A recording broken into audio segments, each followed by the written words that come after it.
When did you find this out? It's yesterday. Because 50 years is yesterday in the history of man. An illiterate man in the desert, he couldn't have known that, could he? He says, no, never.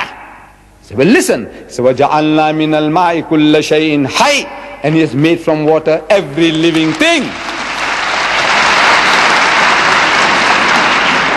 Say, أَفَلَا يُؤْمِنُونَ, will you then not believe? Who? You, men of science, you, men of learning, you kafir, you atheist, you agnostic, why can't you believe that this is not his handiwork? As Allah says, أَوَلَمْ يَكْفِهِمْ أَنَّا أَنزَلْنَا عَلَيْكَ الْكِتَابَ يُتْلَى عَلَيْهِمْ إِنَّ فِي ذَلِكَ لَرَحْمَةً وَذِكْرًا لِقَوْمٍ يُؤْمِنُونَ. And these are signs, blessings, and a remembrance for a people who believe. That he might have written this. In a verse preceding this, verse 48 of Surah An-Kabut, chapter 29, it says, وَمَا كُنْتَ تَتْلُو مِنْ قَبْلِهِ مِنْ كِتَابٍ. He said, you were not in the habit, O Muhammad, you were not in the habit of reading as if out of a book. وَلَا تَخُطُّهُ بِيَمِينِكَ, nor were you able to transcribe it with your right hand. إِذَا الْأَرْطَابَ الْمُبْتِلُونَ. In that case, these talkers of vanity, these babblers in the marketplaces, they might have had some reason to doubt. Muhammad was a learned man.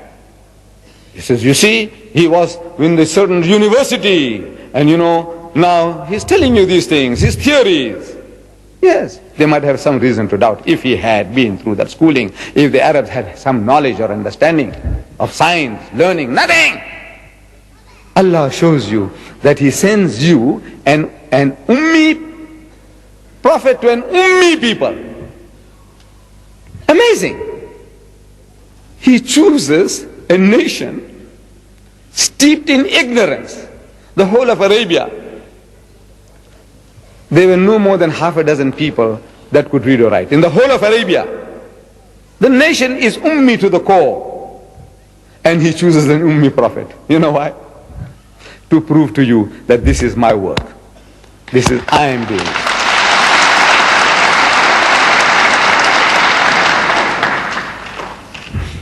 Thomas Carlyle describes the people and what the Quran did to them. He says, a poor shepherd people. These Arabs. A poor shepherd people, roaming unnoticed in his deserts since the creation of the world.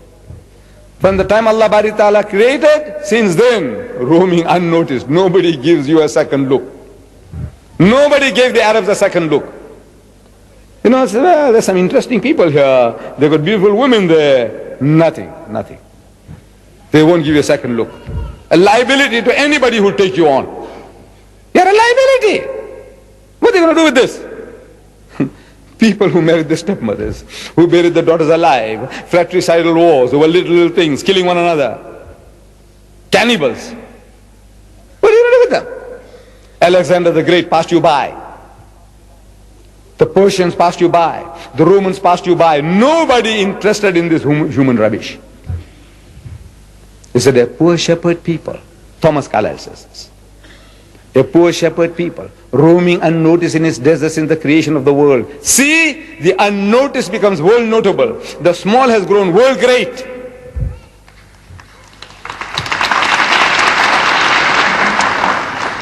Within 1 century afterwards, Arabia is at Granada on this hand and at Delhi on that. Glancing in valor and splendor and the light of genius, Arabia shines over a great section of the world. He says, belief is great, life-giving. The history of a nation becomes fruitful, soul-elevating, great, so soon as it believes. Is it not? As if a spark had fallen. One spark on a world of what seemed black unnoticeable sand. But lo, the sand proves explosive powder, blazes heaven high from Delhi to Granada. What did it? This book of God. That shepherds and camel drivers, one of our cousins, a Jew, writing a book on medicine, he's having a dig at his Arab cousins. The Jew, he's writing about medicine, but he's having his own. He's having a dig at us. You know what he says? He says, goat herds and camel drivers sitting on the throne of the Caesars. This is what these Arabs, goat herds and camel drivers sitting on the throne of the Caesars. This is Allah's work. You see, not you. You couldn't have done it. Allah is showing you. He said, look, this is what I can do. He's having a dig. But I said, there can't be a greater tribute than that. That from that, goat herds and camel drivers, Allah made you supreme, made you to rule half the known world. This is His book. This is what it did. And it can do the same once more again. It's a book, a miracle of miracles. Another example. In Surah Yasin, chapter 36, verse 36. Allah describes about sexes in the vegetable kingdom, in the animal kingdom, and of things that we don't know, which are all recent discoveries. He says, Subhanalladhi khalaqal azwaja kullaha. He says, glory be to Him who has created mates of everything, mimma tumbitul ardu, of that which the earth produces, the vegetable kingdom, wa min anfusikum, and from among yourselves, the animal kingdom, and wa mimma la ya'lamun, and of things that you don't know. Mates of everything. It's a recent discovery that even plants, flowers have sexes. There are some flowers that have male and female in itself. There are other plants and trees, they are separate sexes. Like the date palm. The male tree is different from the female tree. I'm sure you Arabs know that. See, we didn't know that. Mankind didn't know that. In the time of the Prophet, they didn't know that. Our Nabi Kareem sallallahu alaihi wasallam in Medina, he saw some Arabs, some of his children, the Arabs, little children, they were taking some flowers from the male tree and they were hitting on the female plant. So when Nabi asked the people, he said, why are they doing that? He said, we don't know. He said, no, he said, we saw our fathers doing it. Now this was the pet explanation for all the superstitions. They're worshipping idols and images. Why? He said, we found our fathers doing that. When you do such and such a thing, and horrible things, he said, why? He said, we saw our fathers doing that. So Allah says, even if your fathers were ignorant fools, so now it seems like superstition. You're taking one plant and beating onto the other plant. It looks like superstition. So he says, stop it.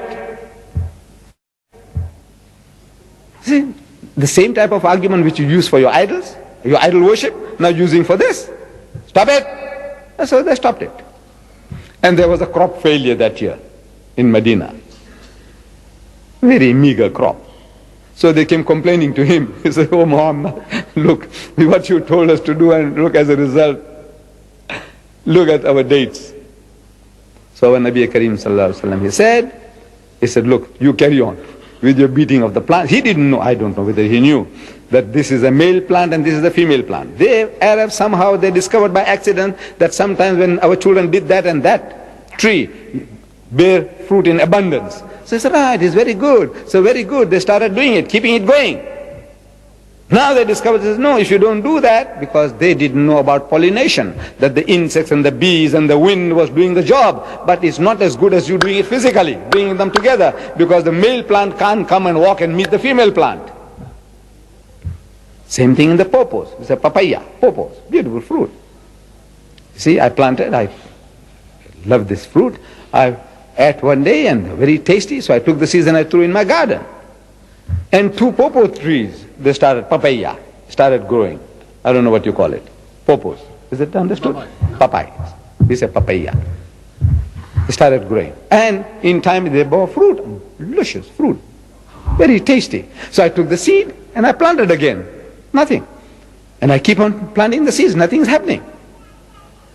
Then I dried them up in ashes and planted, nothing happens. Then different ways of treating the seed. I tried and tried and tried, nothing happens. And I can't understand. Why? What's happened? When I threw the thing first and it grew, and now nothing is growing out of these seeds. The seeds look perfect. And it took me a long time to discover what when Allah says, Subhanallazi khalaqal azwaja kullaha mimma tumbitul ardu, of the vegetable kingdom. Then I found that the popo trees, this papaya, there is a male tree and a female tree, like in the dates. The female tree has big, big flowers growing around the trunk. The male tree has a small stalks, and at the end of it are small, small flowers. The bees and the wind, that's the job of pollination. If there is a male tree around, it will be fertile. If there's no male tree, you can have 100 female trees, you'll get the fruit.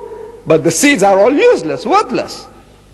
You can't plant the seeds. You can't have any more popos. Once they're old and dead, gone, finishes, finished. 1400 years ago, Allah Bari Ta'ala, through his Ummi Prophet, is telling us, Subhanallazi, glory be to him, Khalaqal Azwaja Kullaha. Miracle of knowledge.